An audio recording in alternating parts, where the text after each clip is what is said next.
Jaya Gopi Jana Vallabha Girivaradhari Yashodanandana Vraja Jana Ranjana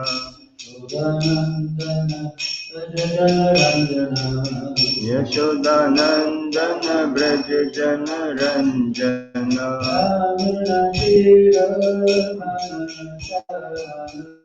Yamuna Tira Vanachari Yamuna Tira Vanachari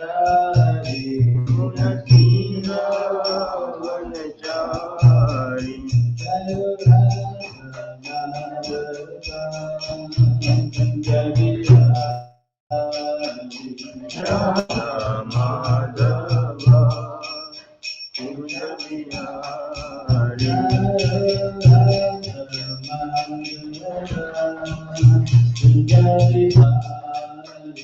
Jaya Radha Madhava Kunja Bihari Jaya Jaya Jaya Haribo.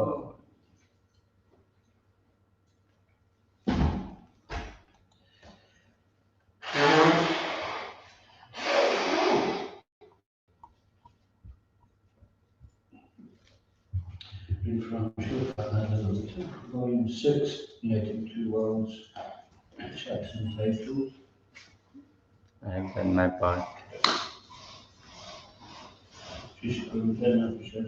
Jai.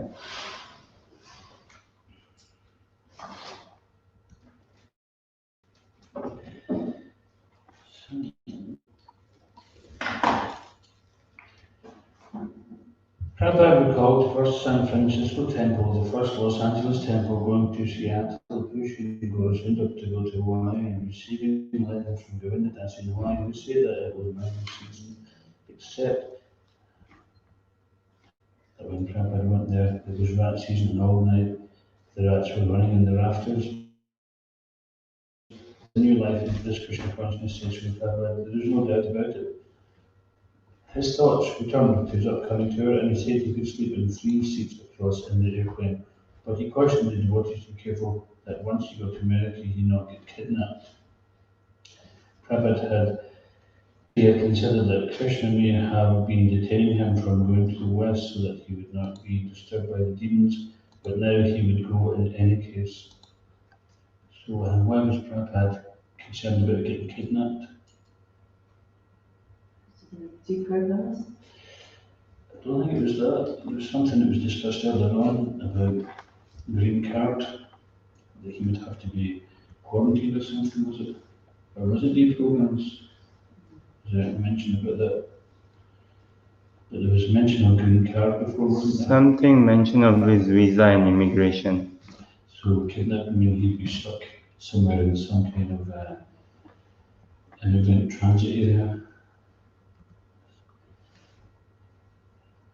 Prabhupada was ready to leave, but the delays and anxieties persisted. Bhagavatam returned from Calcutta, but Srila Prabhupada was not pleased to see him.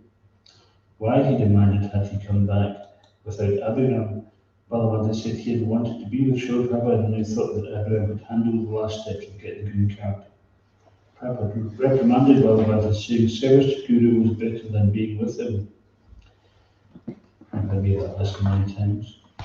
Then Tamal Krishna left for Delhi to arrange for the tickets. When 2 days later Srila Prabhupada learned that there might be a delay of several days before Tamal Krishna and the other Americans of the party could leave India, he said he could leave immediately without them taking security as a servant. Then Prabhupada heard of an airport strike in London, and the night before his scheduled departure, his health worsened. Many devotees urged him not to go, but eventually the tickets and passport arrived. And at midnight on August 28th, after a 6-month stay in Vrindavan, Srila Prabhupada and his party left from the front gate of the Krishna Balaram Mandir and headed for Delhi in a caravan of cars. Just as Prabhupada was leaving, Bhisham Chandra said, a friend of Prabhupada's in Vrindavan had come and protested, it will not be good if something happens and you leave your body outside of Vrindavan. Prabhupada told Mr. Seth that because his disciples were so much in love with him, he could not easily refuse their request.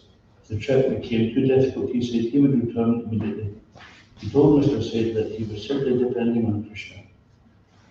Prabhupada rode lying on a mattress in the back seat of his car, and after 2 hours of driving over roads greatly damaged by flooding, he reached Delhi airport. Srila Prabhupada waited in the car. The early morning was warm, and devotees opened the car doors. Bhavananda Goswami, who had just been released from jail in Bengal, had arrived in time to see. Was it because like some mob had attacked the temple and they were saying that these devotees had done something wrong and actually pressed wrongly charged the The devotees? dacoits attacked the temple and they made some lies against them, Hmm. so they were taken into custody. Hmm. There's nothing unusual there. Bhavananda approached the car and placed his head on Prabhupada's feet. How are you, Prabhupada? Asked Bhavananda, reported that everything was improving in Manipur. All local standards and citizens were now siding with its vote against hoodlums who had attacked the temple. Just a quick side comment that when they attacked the temple, they were looking for Prabhupada. They were saying, where is Prabhupada? And obviously they had malicious intentions, so Bhavananda stood up and said, I'm Prabhupada. And then they took him and they beat him to a pulp. And when Prabhupada heard this, he was extremely touched with that. I'm not sure if it was that particular occasion, but certainly that was one of the occasions which were there. That he was prepared to give his life for his spiritual master.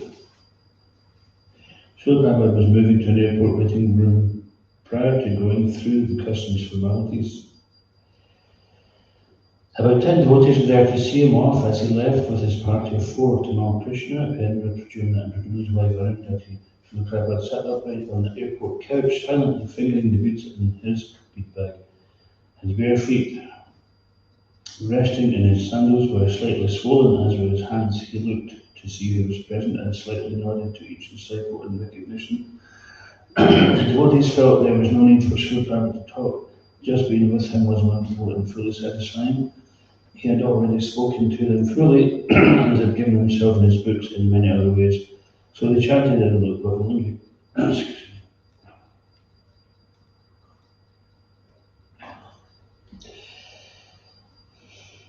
They chanted and looked lovingly at him up until the last moment when he went by wheelchair onto the plane. Srila Prabhupada ki Jai.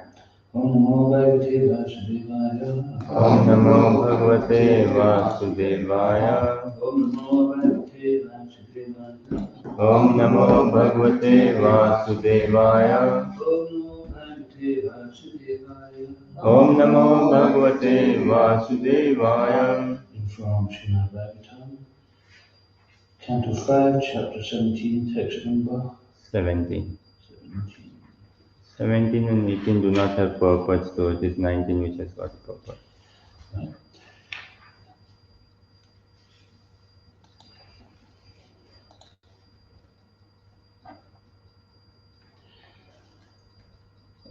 So this is the mantra which Lord Shiva chanted.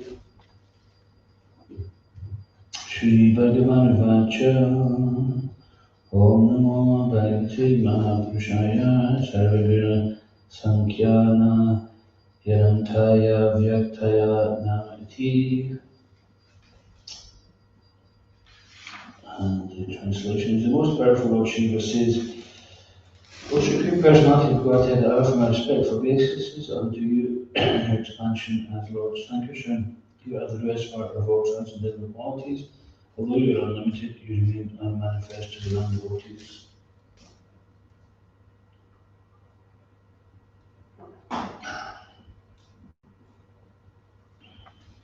Text 18.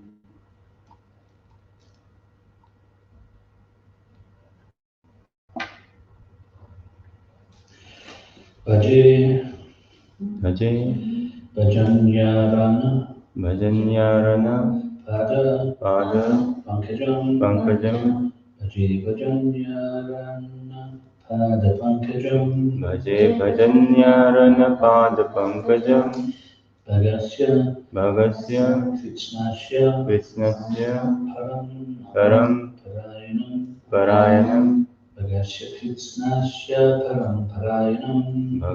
Krishnasya Param Parayanam Bhakteshu Alam Bhavita Bhuta Bhavanam Bhakteshvalam Bhavita Bhuta Bhavanam Bhakteshu Alam Bhavita Bhuta Bhavanam Bhavapaham Tva Bhavavam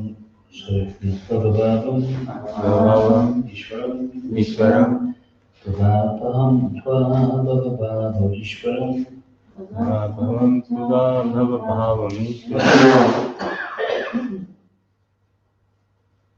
Bhaje Bhajanyarana Padapankajam Bhaje Bhajanyaranapadapankajam Bhagasya Krishnasya Paramparayanam Bhagasya Krishnasya Paramparayanam Bhakteshvalam Bhavita Bhuta Bhavanam Bhakteshwalam Bhavita Bhuta Bhavanam Bhavapaham Tva Bhavabhava Ishwaram Bhavapaham Tva Bhavabhavam Ishwaram Bhaje Bhajanyaranapadapankajam Bhaje Bhajanyaranapadapankajam Bhagasya Krishnasya Paramparayanam Bhagasya Krishnasya Paramparayanam Bhakteshvalam Bhavita Bhuta Bhavanam Bhakteshwalam Bhavita Bhuta Bhavanam Bhavapavam Bhavapavam Tva Bhavabhava Ishwaram Tva Bhavabhava Ishwaram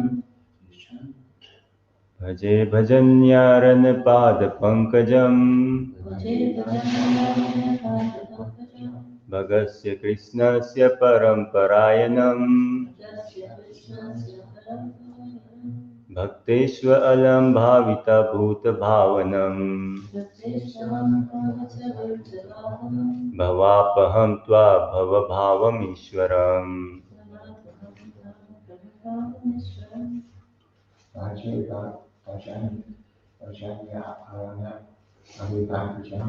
Bhaje Bhajanyaranapadapankajam Bhagasya Krishnasya Paramparayanam Bhakteshwa Alam Bhavita Bhuta Bhavanam Bhavapaham Tva Bhavabhavam Ishwaram Mataji. Bhaje Bhajanyaranapadapankajam Bhaje Bhajanyaranapadapankajam Bhagasya Krishnasya Paramparayanam Bhagasya Krishnasya Paramparayanam Bhakteshvaram Bhavita Bhuta Bhavanam Bhakteshwa Alam Bhavita Bhuta Bhavanam Bhavapaham Tva Bhavabhavam Ishwaram Bhavapaham Tva Bhavabhavam Ishwaram Sorry, I didn't notice it was the third verse in the So I'll do this one myself. Nayashamaya Gunachita Vritivir Nuksato Yamba Pi Trishti Ajute Sheta Nojita Manjuramasa Kastam Namanita Jigeshu Atmana. Translation. Also do the translation first. O my Lord, you are the only worshipful person, for you are the supreme person of Godhead, the reservoir of all opulences. Your secure lotus feet are the only source of protection for all your devotees whom you satisfy by manifesting yourself in these forms. O my Lord, you deliver your devotees from the clutches of material existence, nonetheless, however, remain entangled in material existence by your will, kindle Satan as your eternal servant. We didn't read the translation before, did we? No. Okay, I'm doing all this back to front. Just start again. You're keeping us on check, Prabhu. Hmm? You are keeping us on check. Yeah, well. Let's look anyway. Okay, the translation before that is the mantra which Lord Shiva chanted. The most powerful Lord Shiva says, O Supreme Personality of Godhead, powerful my expected obeisance is unto you in your expansion as Lord Sankarshan, you are the reservoir of all transcendental qualities. Although you are unlimited, you remain unmanifest to the non-devotees. I'll do that translation again. Oh my Lord, you are the only worshipable person, for you are the Supreme Person of Godhead, the reservoir of all opulences. Your secure lotus feet are the only source of protection for all your devotees, whom you satisfy by manifesting yourself in various forms. O my Lord, you deliver your devotees from the clutches of material existence. Non-devotees, however, remain entangled in material existence by your will, kindled Satan as your eternal servant. Text 19. We cannot control the force of our anger. Therefore, when we look at material things, we cannot avoid feeling attraction or repulsion for them. But the Supreme Lord is never affected in this way. Although he glances over the material world for the purpose of creating, maintaining, and destroying it, he is not affected even to the slightest degree. Therefore, one who desires to conquer the force of the senses must take shelter of the lotus feet of the Lord. Then he will become victorious. Prabhupada's quick quote. The Supreme Personality of Godhead is always equipped with inconceivable potencies. Although creation takes place by his glancing over material energy, he is not affected by the modes of material nature. Because of his eternally transcendental position, when the Supreme Personality of Godhead appears in this material world, the modes of material nature cannot affect him.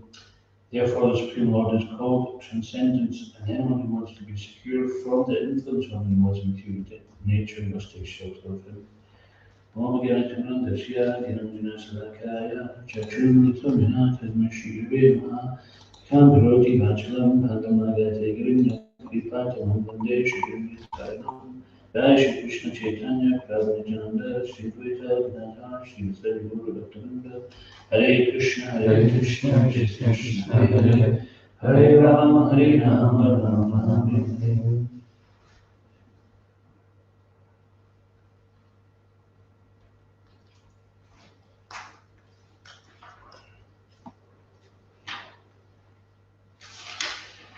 So in the three verses here, first one is the mantra which Lord Shiva chanted, which is, O Supreme Personality of Godhead, I offer my respectful obeisances unto you and your expansion as Lord Sankarshan. So the previous verse was saying how Lord Shiva understood that his origin is Sankarshan, one of the Chaturvyuha or four primary incarnations. Does anybody know those four incarnations? Sankarsha, Aniruddha, Pradyumna, Vasudeva. Yeah, Sankarsha, Vasudeva, Aniruddha. So, and from them all the different incarnations come. And the original expansion is Lord Balaram. He's the first expansion from Krishna. Sankarshan is an expansion of Lord Balaram. And Shiva is an expansion of Lord Sankarshan. So he's he's known as a plenary expansion, which means he's complete.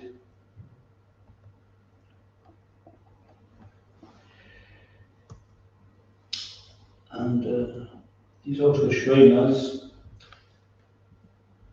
his main focus is meditating on Lord Sankarshan.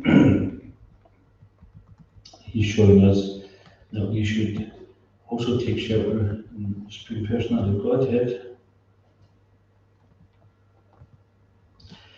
And he makes this point here that although Krishna is unlimited, then he remains unmanifest to the non-devotees. So if someone has a desire to not accept God, then, as mentioned in the Upanishad, that Krishna has been fulfilling everyone's desires since time immemorial. So if we want to have a philosophy which rejects God, God will even give us that philosophy. Because he won't stand in the way of our minute independence, but we have to accept the reaction that comes with it, which is not the same result as what a devotee will get. So, if someone wants to believe that God is simply an impersonal light, then Krishna will give them that, if that's what they want. But then for the devotees, one who is always Manmanabhava Madbhakto, always thinking of him, and offering him his obeisances and offering service unto him, then that person will go to Krishna. And according to the Lord Prana, who is the creator of the universe, Ishvara Param Krishna, Satchidananda Vigraha, Anadi Radhe Govinda, Sarva Karana Karanam. So Krishna is the cause of all causes, the Sarva Karana Karanam. There's no cause beyond him. So it's not that we get to Krishna and then we'll ask him, okay, what's beyond Krishna? There's nothing beyond Krishna. This is kind of inconceivable for us. That is the description of God. One time, some person said to Prabhupada, I don't believe in God. And Prabhupada said to him, what do you mean by God? Because sometimes what it is people have such a negative experience with religion that they just give it up. It may not necessarily be that they're completely rejecting God, but they just haven't had such a good experience, therefore they just don't want to believe in it. Don't want to hear the word religion, don't want to hear the word God. This is quite common nowadays. In fact, there was a survey done in the UK. There was, I can't remember the actual numbers of it, but there was a big number of people in the UK who don't subscribe to any of the standard traditional faiths. And interestingly enough, practically a similar number of people were interested in spiritual experience. So people are looking for more meaning in their life, but they're not interested in dogma. They're too intelligent for that nowadays. They're not going to be fooled just because somebody's going to try to instill fear of damnation into them and think, well, fine, if all my pals are going there, and I'll go as well. I remember when I was young, I used to think like that, well, if I'm going to hell, then at least all my pals will be there. Whereas I don't want to go to heaven if all the holy Joes are going to be there because they're boring. Of course, that's just our conception, thinking it's going to be like that where we are. But the point is that Krishna is all attractive. He's the well-wishing, he's the eternal friend of all the living entities. And so it's not, the picture which is painted of God is a picture which is practically prehistoric. It's from a time when people were subjugated with fear. But when people are intelligent enough, then they see through this trick. And they no longer want to do that out of fear. They want to experience, and this is also mentioned in the beginning of Bhagavatam, Dharma Projitakaitava. The cheating religion is simply that we're looking for some kind of bargain from God. Dharma Tushak Bhagavat Panitam, that the Dharma, or the eternal function, the eternal nature of the soul, can be realized and experienced. Shat Bhagavat Pritam is directly coming from the Supreme Personality of Godhead and can be experienced by connecting the Supreme Personality of Godhead. So, of course, the real meaning of yoga, yogi nama pasarve sharma gitena taratmana, sharavan vajate yomam sami yuktatamomata. So, of all yogis, does anybody know the English? You want to have a stab at it? Of all yogis, he is considered to be the best, who is constantly, with full faith and devotion, always thinking of me. That's pretty much it. He always abides in me. So this is the culmination of all the different types of yoga. And Krishna concludes in the Bhagavad Gita, Sarva Dharman Parityajya Mam Ekam Sharanam Vraja Aham Tvam Sarva Papibhyo Moksha Yashanvasachaha. Abandon all varieties of religion. Sarva Dharman Parityajya. Sarva means all. Sarva Dharman, all religion. He says abandon it. So he doesn't say abandon all varieties of religion and become a demon. To become irreligious and just do whatever the heck you like. He doesn't say that. He says, Mamikam Sharanam, surrender unto me directly. Because all the religious processes and paths and faiths are simply there to bring us to understand that we have an eternal relationship with Krishna, who's our eternal friend. He's the owner of everything, he's the creator of everything, but at the same time he's detached from it all. It's not like us, we create something and then we become very attached to it. Even if you're sometimes, Prabhupada gives an example that a carpenter may be employed to build some piece of furniture for somebody, but when it's done, then he doesn't say, well, I've made it, so I'm keeping it. He was employed to do it, but he may become attached to it, thinking, oh, I like one of them for myself. But Krishna, he's not attached at all, although he's the creator of innumerable planets, etc. But he's not attached to them, because he can, even if someone says, I've stole it off from you, Krishna can just create again, 10 times as big. So this is one of Krishna's opulences that he's renounced. Sometimes people think an opulence means to be very wealthy. But one devotee friend of mine said that some people are so poor, all they have is money. The real wealth, they say, what's the wealth of a Brahmin?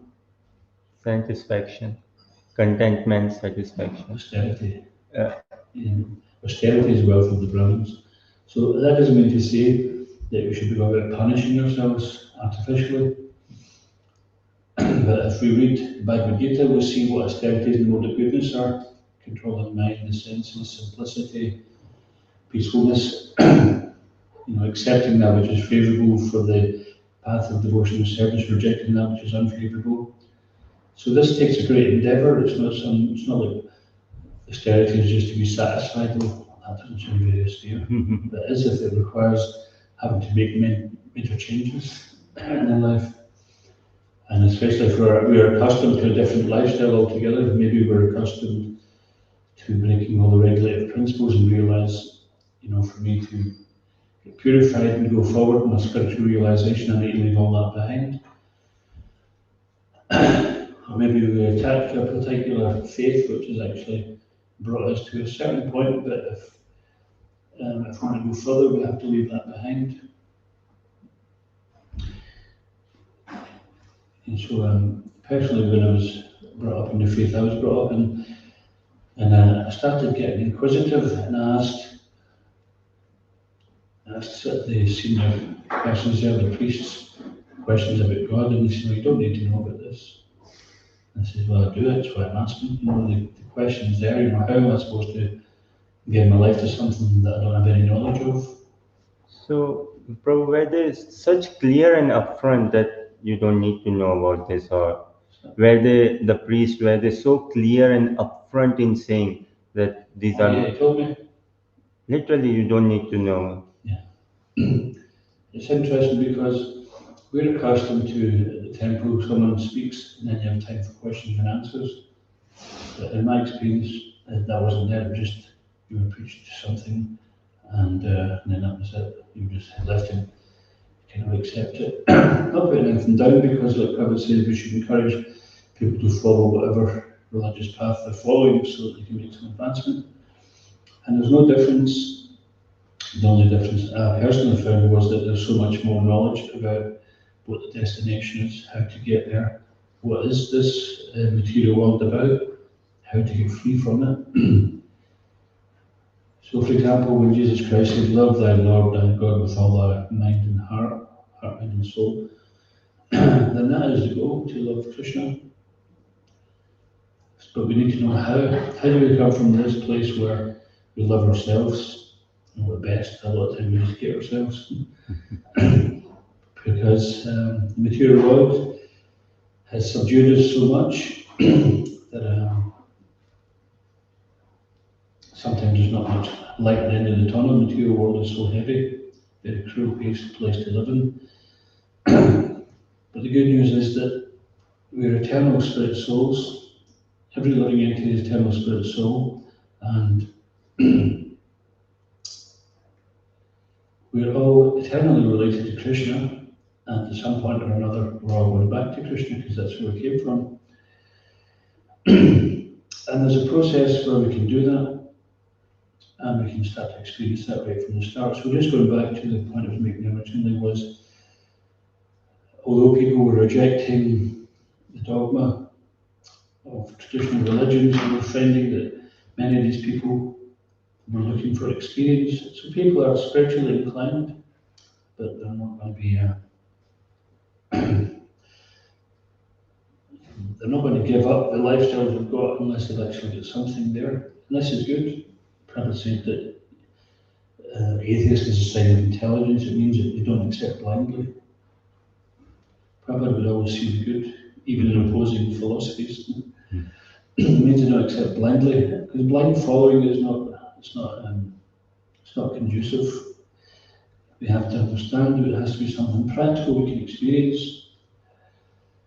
So of course, we're not necessarily going to experience the highest levels of love of God with all the ecstatic symptoms, rolling about the floor in ecstasy. If any of the devotees started doing that, we'd probably throw a bucket of water over them or call an ambulance and maybe having an epileptic fit or something. So these things take time. Gradually we get more and more purified. As our heart becomes purified, we connect with Krishna, who is Pavitram, all pure. And his nature is eternal, full of bliss and knowledge. And the more we connect with Krishna, then the more we connect with that eternal nature, that blissful nature and knowledge. So the knowledge is within us. It's just it's been covered by ignorance. We are associated with the modes of material nature, and therefore we misidentify with ourselves. Sorry, misidentify with our body as a self, or the mind as a self. And the process of devotional service is that we start to identify more with ourselves as being eternal devotee of Krishna, and transferring ourselves from this self-centered I, me, and mine philosophy of the material world that will keeps us bound to the material world. We've all got to see what's in it for me. This is mine. I this, I that. But when we put Krishna in the center, then we don't have to worry about ourselves because Krishna takes care of us.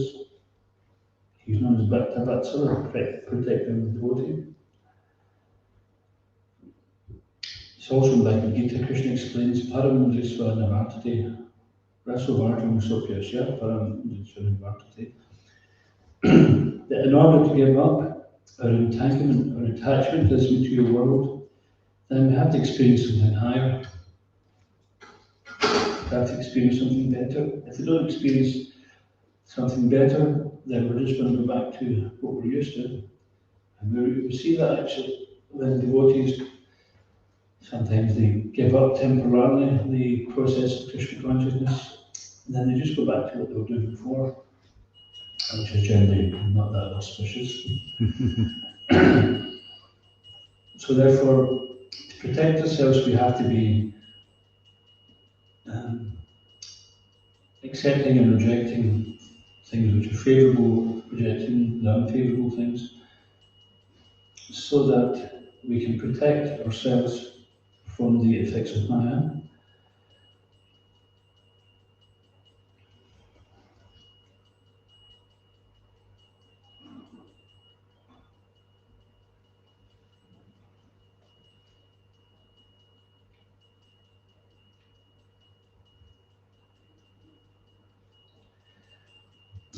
So an interesting point here is that Lord Shiva is talking about controlling the force of anger. It's such a powerful thing. Has anyone ever experienced it when they get angry? They practically have no control of themselves. They might punch a wall or punch somebody, or we say something which we regret. So I know I have.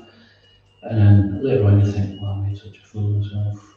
Or, why didn't I just keep calm? Why did I allow myself to get triggered and just fly off the handle? This is practically we have no control over it. There's certain things which are inbuilt in us, which when we're faced with, it triggers us. It may be a personal slight against us. It may be something contrary to our beliefs, or someone frustrates us in some way. So generally the anger comes around because of Jayato Vishankam Shamasteshu Jayate, which is By contemplating on the objects of the senses, one develops attachment for them, and then he tries to get satisfaction out of them But if he's not able to get satisfaction, then anger kicks in. That's right. That's how it comes about. So this, what Shish was saying is Krishna explains in Bhagavad Gita that by contemplation of the sense objects, one develops attachment for them. Just like, say you decided you're fasting for Ekadashi, and you have to be sitting in the prasad hall talking with some devotees, and you're trying to be staunch, I can fast in the midst of the feast. Can you imagine it? And then you're just thinking, oh, that's nice, and what's the respect for Sam? And then your mind starts to think, okay, but there's one big nice tasty potato there with lots of butter that nobody's taken. I think I might just break my fast. And then just as you're about to go and get it, somebody else walks in. Oh, sorry, I'm not for Saturn, we grab the last bloody burn. Oh, and away. Why didn't it come earlier? It's nothing to do with him. We start to contemplate the sense object. So when we contemplate the sense object, and then it's frustrated because we can't obtain that object, because we don't have enough money, or someone else takes it, or something, and that the contemplation begins with contemplation. You start to think about it, and then that intensifies it becomes lust. Lust means you've locked onto that object, and anything which interferes with that from then on, you become angry. It's like you try to take a bone off a dog, right? Even if your best friend will have a go at your bones.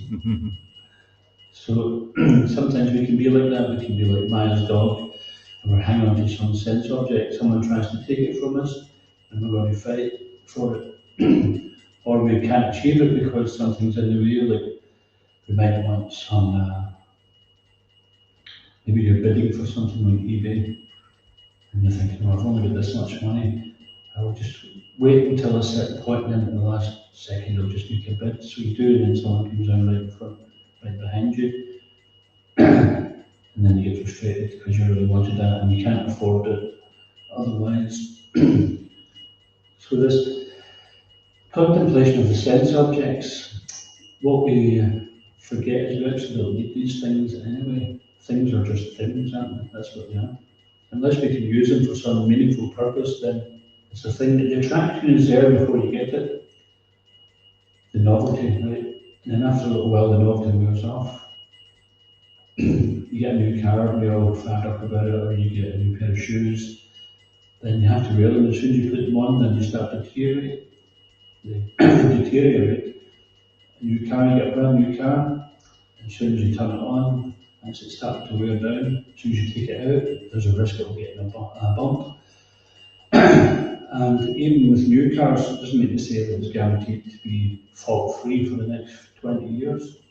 Sometimes you get what's called a Friday car. People who used to work in the industry on a Monday or a Friday, they would be least enthusiastic. Monday because they hated being back at work after the weekend. Friday because they can't wait for the weekend. So if you got a good car, it used to be called a Wednesday car sometimes, which meant, oh, that must have been about Wednesday when everyone was at their peak attention. But even if you get a good one, then it's going to wear, and if you don't, you can be troubled. You may get your object, but it might be more trouble than you realised. And of course, whatever we become attached to in this material world, unfortunately, we can't remain that thing, or that object, or that situation, or the people we become attached to, we can't remain with them forever. I mentioned before, I was doing some door-to-door Bhagavad Gita sales years ago. This was up north of Scotland at the time. And I met one old man at the door. He was very sad. He'd lost his wife the year before. And he said that we had such a perfect marriage, if we could have just one more year. And this is the thing, that even if you something materially perfect, it won't last forever. We may want it to last forever. And we try to create a situation where it might last forever, but it's not the nature of this world. We can't change the nature of this world. And this is one of the biggest things to accept, is that we can't make things last forever here because we don't belong here. None of us belong here. This is not the place where we can live forever, but there is a place where we live forever. And there's a place where all the living entities belong. And Krishna is in the heart of all living entities as their eternal well-wishing friend, just guiding them so that they can come to him.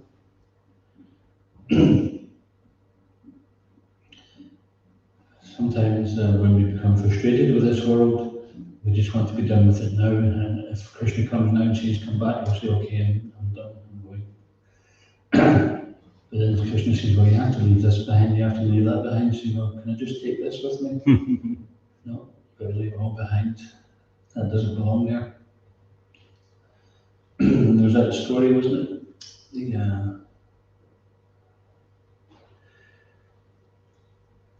The person had to cross over the river, but he had to leave all his belongings behind. If he brought his belongings with him, he'd never make the crossing. So, and because on one side of the river, the land wasn't good for growing, there wasn't much prospect for survival there. On the other side, it was all lush, etc. And there could be a healthy life there. But he wanted to bring all his paraphernalia with him, his pots and pans and his tools and this, that, and the next thing. But to carry all those things across the deep river means he wouldn't survive it. So he had to attain the other side, he had to drop everything and just go there. So it's a bit like, analogies are analogies, they're not perfect. But the idea is that they say if Krishna wants to take from us, what can we hold on to? If Krishna wants to give, what can we hold on to?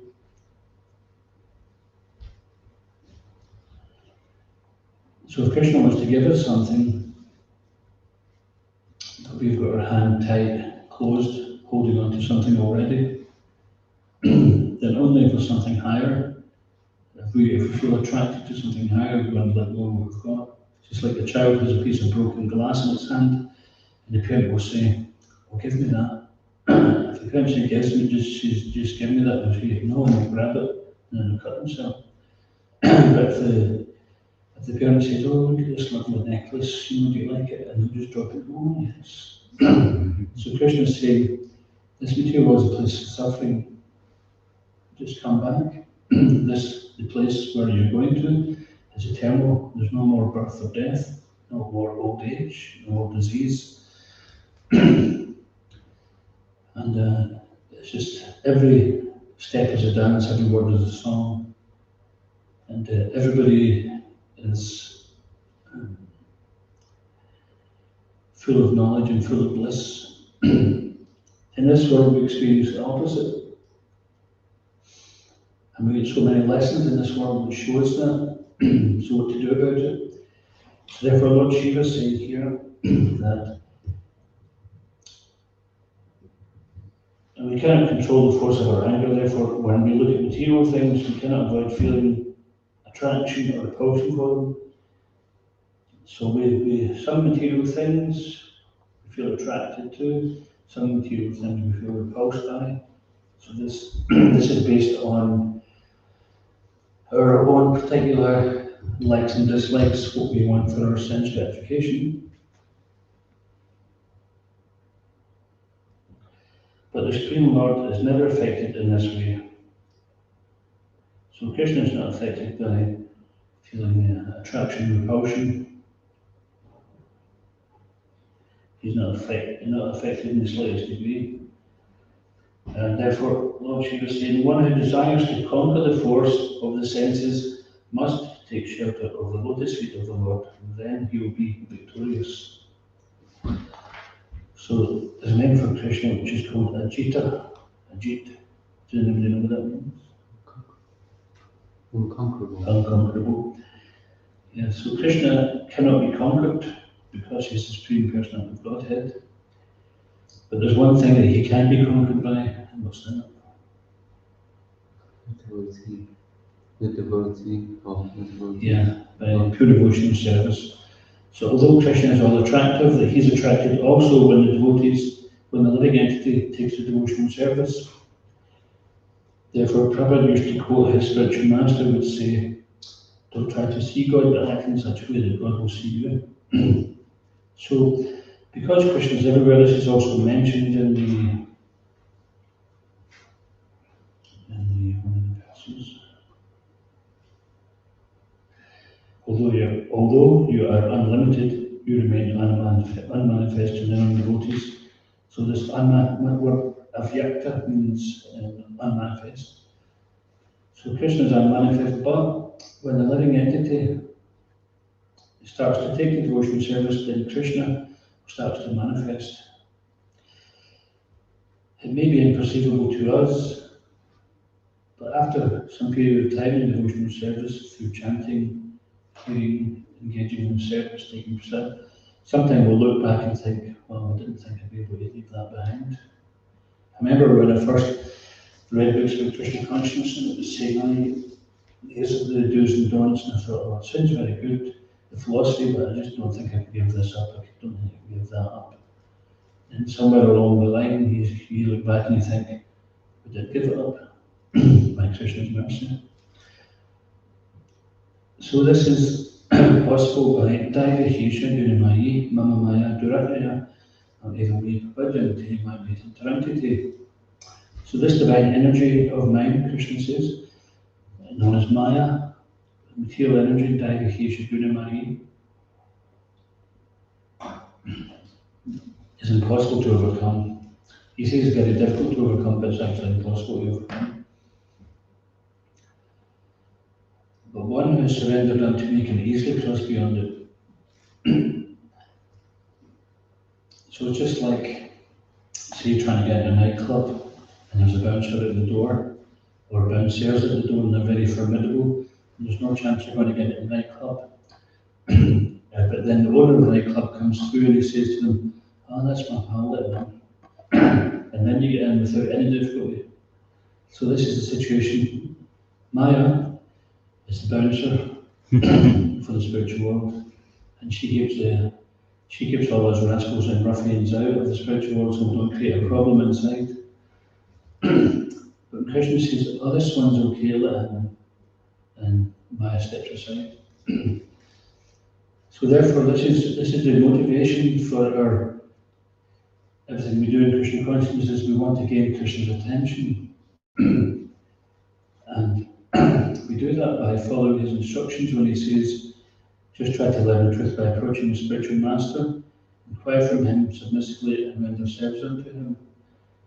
The self-realized soul will impart knowledge unto you because he has seen the truth. So he's seen the truth from his spiritual master, who's seen it from his spiritual master all the way back. So Krishna is saying, if you want to be my devotee, then approach one of my devotees, one of my authorized devotees. Just like if you wanted to learn how to do open heart surgery, then you'd approach someone who knows how to do it, someone who's authorized, not just like, oh, I've seen a few clips on YouTube and I've picked up a couple of books in the library, so I think I can teach out your heart surgeon in about 3 weeks for like £300 or something like that. So, and then what kind of certificate we'll give you at the end of it, this homemade thing. So how many customers do you think you would get? You wouldn't get too many clients, would you? Because people think, well, what kind of authorization is this? At the practice you've got this. I've studied at the school of Mr. Bogus, Dr. Bogus. I did the full 3-week course on open heart surgery. So similarly, we would learn from someone who actually knows and take some time, and then until they're satisfied that we know, and then say, okay, you can do it. All the while we're learning more and more. So this is the position of the spiritual master. Sometimes he's doing some open heart surgery on us too. He's looking at your heart and saying, okay, there's something there which is, you need to let that go. It's holding you back. And the beauty of Krishna consciousness is that, so that verse was quoting Sarvadharma Prityajan, Mamikam Sharam Vacha. Abandon all variety of religion and surrender unto me. Aham Tvam Sarva Papibhyo Moksha Masacha. Don't worry about any duties which you think you may have in this material world. If you surrender unto me, that is the highest duty. I will take care of any duties which you think you have. And this devotees can experience. Sometimes we think we have some unfinished business in the material world, but that will be there for millions of births if we let it. Whereas if we just take to Krishna, he'll take care of our unfinished business in such a perfect way, which everyone's benefited. So it's mentioned that if one becomes a devotee, then 14 generations before and after us are also liberated. So in this way, Krishna assures us, there's no reason for you to hang about. I'll take care of all your obligations. And because Krishna is in the heart of every living entity, and he's a well-wishing friend of everybody, then he does that. He's known as Bhakta Vatsala, the protector of his devotee. So there was a Dhruva Maharaj, when finally Dhruva Maharaj was to leave the earthly planet, and the Vishnudevas came to take him away, but he was wondering, what about my mother? And they pointed and said, she's also getting taken as well. She's also getting liberated from this material world. So we don't have to go out and try to liberate all our friends and family. We just have to become a devotee and Krishna will take care of it. That's his promise.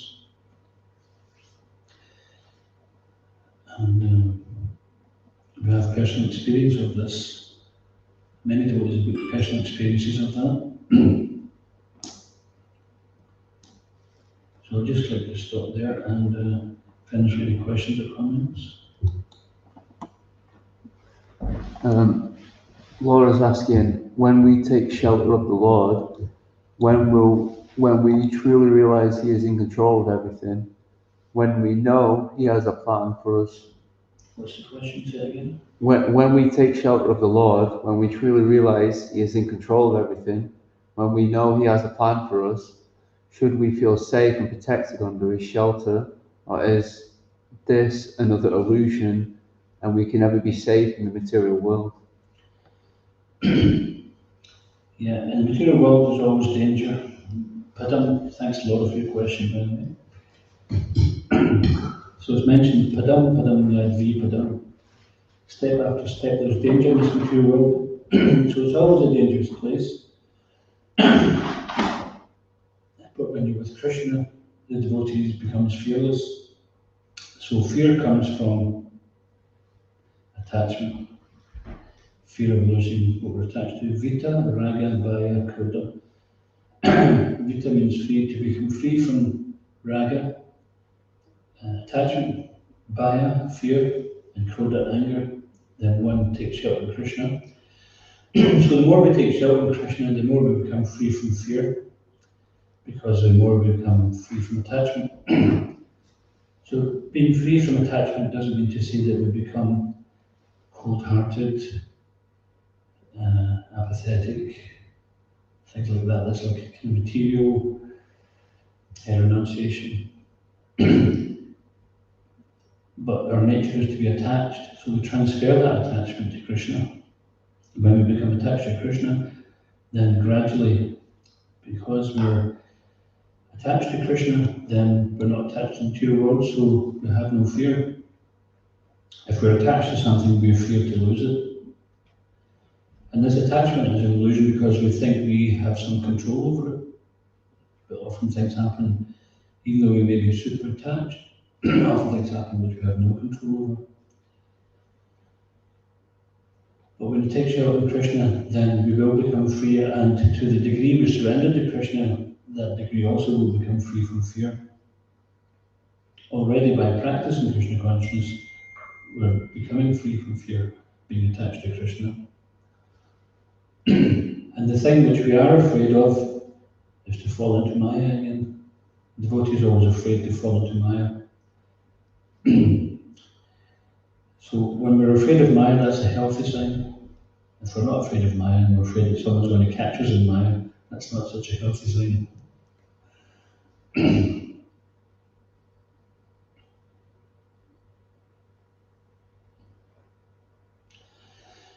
So the more we put Krishna into our life, the more fear goes. It's not that there's no danger, but it's explained that even for the time of death for a devotee, it's like thunder and lightning happening simultaneously. So when there's lightning, they say that you can count how far away the lightning is by, is it 1 second per mile, is it? So when you see the lightning, you go 1, 2, 3, it's 3 miles away.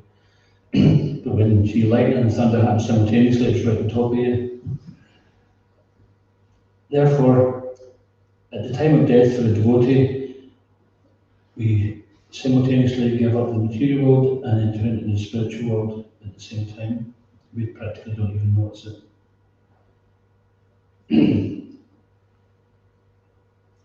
So the more we become absorbed in Krishna throughout this life, even if we happen to be in some unfortunate circumstance at the time of death where it's difficult to remember Krishna, then he won't forget us. So if we're endeavouring to always, Prabhupada said the most important principle is always remember Krishna and never forget Krishna. The easiest way to do that is to chant. And there's such a variety of other ways we can remember Krishna. We cook for Krishna, we offer to Krishna, we take Krishna aside, we read about Krishna's devotees, we read Krishna's works, we read the works of Krishna's devotees.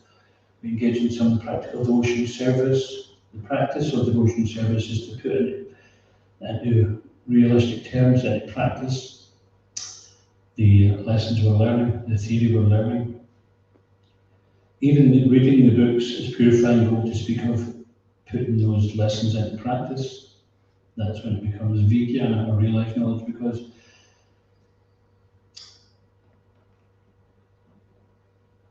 International Society for Krishna Consciousness is exactly that, it's an international society.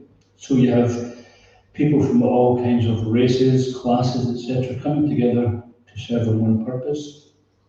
And that's not always easy. Sometimes there's differences of points of view, differences of opinion, but we have to learn to tolerate each other. So this learning to tolerate in amongst the association of devotees is a very important thing for us to learn, because in order to go back to the spiritual world, then we have to be able to tolerate other devotees. It's not going back to the spiritual world and we start creating some cliques like I don't like that one and that one's my pal.